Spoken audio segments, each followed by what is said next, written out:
চিকেনে তোমরা অনেক রকম রেসিপি তৈরি করেছো, তবে আজকে তোমাদের সাথে শেয়ার করতে চলেছি ডিফারেন্ট স্বাদের চিকেনের একটি দুর্দান্ত রেসিপি। এটা বিকেলের জলখাবারে যেমন পরিবেশন করতে পারো, তেমনি হঠাৎ কোনো গেস্ট এলে বা গেট টুগেদারের সময় তিল দিয়ে চিকেনের এই দুর্দান্ত স্বাদের রেসিপি বানালে নিমেষেই কিন্তু প্লেট শেষ হয়ে যাবে। তাহলে চলো রেসিপিটা শুরু করি। নমস্কার বন্ধুরা, বানেস ফুড প্যাশন চ্যানেলে আবার একটা নতুন পর্বে তোমাদের সবাইকে স্বাগত জানাচ্ছি। তিল দিয়ে চিকেনের এই স্ন্যাক্সগুলি বানানোর জন্য আমি এখানে দেখো চিকেনগুলিকে একটু ছোট ছোট টুকরো করে কেটে নিয়েছি। এখানে তোমরা বোনলেস চিকেনও নিতে পারো। আমার ফ্রিজে যেই রকম চিকেন ছিল আমি সেখান থেকে ছোট ছোট টুকরো করে কেটে ধুয়ে নিয়েছি। এবার ম্যারিনেশন করব, তার জন্য দিয়ে দিচ্ছি পরিমাণ মতো নুন, দিচ্ছি এখানে হাফ টেবিল চামচের মতো গোলমরিচ গুঁড়ো, আমি এটা ঘরেই তৈরি করে নিয়েছি। এরপর আমি এর মধ্যে দিয়ে দিচ্ছি আদা বাটা। মাংসের পরিমাণ বুঝে এখানে আদা এবং লঙ্কাগুলিকে ব্যবহার করতে হবে। দিয়ে দিলাম কাঁচা লঙ্কা বাটা।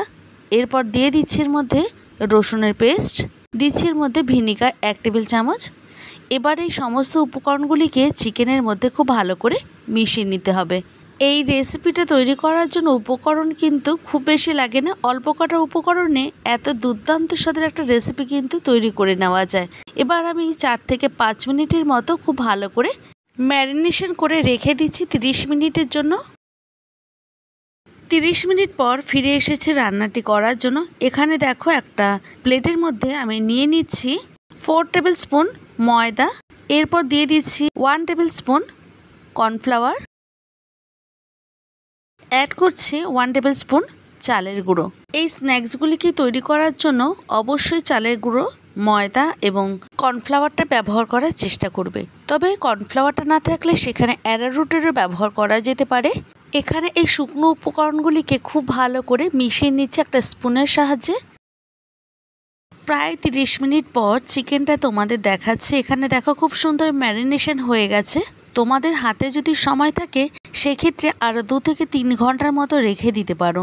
তো চিকেনটাকে এখন এই শুকনো উপকরণগুলির মধ্যে খুব ভালো করে কোটিং করে নিতে হবে। আমি দেখো এইভাবে চেপে চেপে কোটিং করে নিচ্ছি। এখানে কিন্তু এই চালের গুঁড়োটা দেওয়ার ফলে এতটাই মুচমুচে হবে, খেতে না ভীষণ টেস্টি লাগবে। তোমরা একবার অন্তত বানিয়ে দেখো, আর এটা যদি বানিয়ে বাচ্চাদেরকে বা বয়স্কদের তোমরা দাও তাহলে কিন্তু বারবারই আবদার করবে এটা তৈরি করার জন্য, এতটাই টেস্টি লাগে। আমি মুখে বলছি না, তোমরা করে আমাকে কিন্তু অবশ্যই কমেন্টে জানাবে। দেখতেই পাচ্ছ চিকেনগুলিকে আমি এখানে খুব ভালো করে চেপে চেপে কোট করে নিচ্ছি।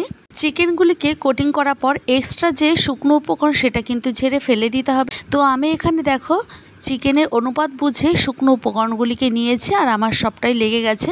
চিকেনগুলিকে সেট করার জন্য আমি 5 মিনিট রেখে দেব। এবারে আমি এখানে নিয়েছি 2 টেবিল চামচ সাদা তিল।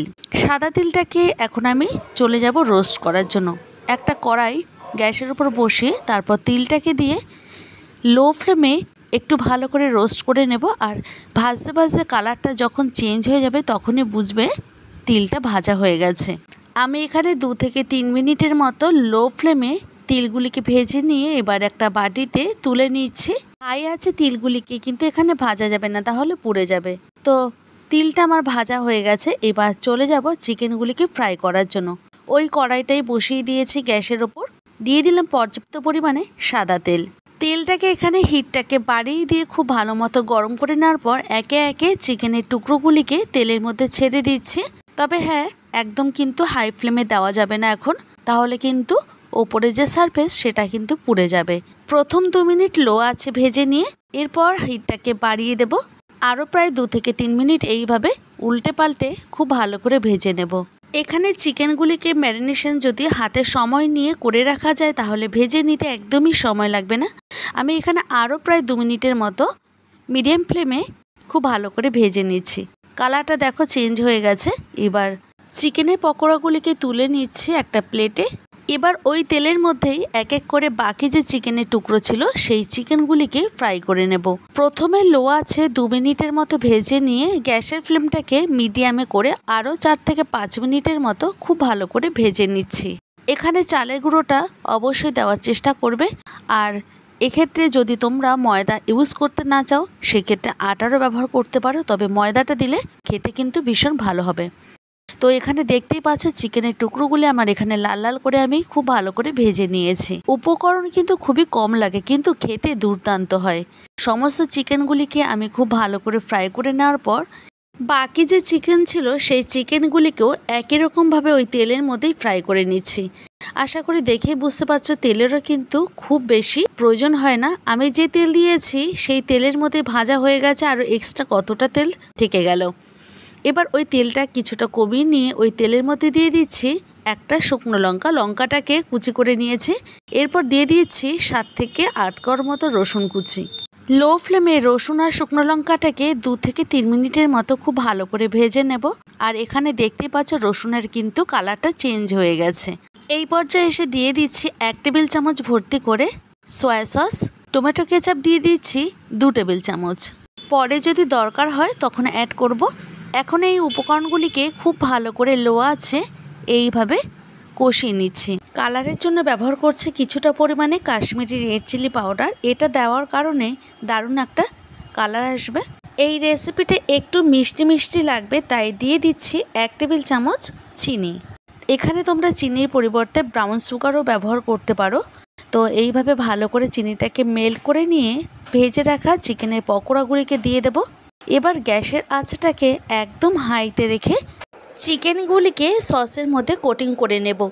এখানে হাই ফ্লেমে 2 থেকে 3 মিনিটের মতো এইভাবে রান্না করে নেব। আর এর থেকে বেশি যদি রান্না করা হয় তাহলে সসগুলি পুড়ে যাবে, সেটা খেতে একদমই ভালো লাগবে না। এখন আমি চিকেনটাকে খুব ভালো করে কোট করে নেওয়ার জন্য যতটুকু রান্না করা দরকার ততটুকু করছি। এবার শেষে দিয়ে দিচ্ছি গোলমরিচ গুঁড়ো। এরপর আমি দিয়ে দেবো আরও 1 টেবিল চামচ টমেটো সস। এখন এই উপকরণগুলিকে আবারও খুব ভালো করে মিশিয়ে নেব 1 মিনিটের মতো। দেখতেই পাচ্ছ কতটা কালারফুল হয়েছে, খেতে কিন্তু দুর্দান্ত হয়। একবার অন্তত হলেও ট্রাই করে দেখো। চিকেনের পকোড়াগুলিকে খুব ভালো করে নাড়াচাড়া করে নেওয়ার পর দিয়ে দিচ্ছি 2 টেবিল চামচ সাদা তিল, যেটা আমি আগে থেকেই রোস্ট করে রেখেছিলাম।